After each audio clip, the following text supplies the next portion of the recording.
ஊட்டச்சத்துக்களை கொண்டது தான் இந்த மஷ்ரூம்ஸ். ஆன்டி ஆக்சிடென்ட்ஸ் நிறையவே இருக்குதுங்க இதில். நேற்று பேஞ்ச மழையில் இன்றைக்கி முளைச்ச காளான்னு சொல்லிட்டு பெரியவங்க சின்னவங்கள பார்த்து சொல்ல கேள்விப்பட்டிருப்போம். ஒரு பாட்டு கூட இருக்குங்க. பேஞ்ச மழையில் இன்னைக்கு முளைச்ச காளான்.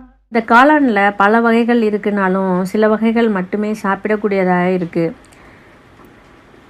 சிப்பி காளான், ஒய்ஸ்டர் மஷ்ரூம், வைக்கோல் காளான், paddy straw mushrooms, button mushrooms, மொக்கு காளான், மொட்டு காளான் அப்படின்னு சொல்லுவாங்க. இந்த மஷ்ரூம்ஸ் உடல் ஆரோக்கியத்துக்கு பல நன்மைகளை தரக்கூடியதாகவே இருக்குது. சில காளான்கள் நாய்க்குடை காளான், முட்டை காளான் அப்படின்னு சொல்லுவாங்க. காளானில் பல வகைகள் இருந்தாலுமே சில வகை காளான்கள் மட்டுமே சத்துக்கள் கொண்டதாக இருக்குது. சில வகை காளான்கள் நச்சுத்தன்மை பாய்சனஸ் மஷ்ரூம்ஸ் இருக்குது.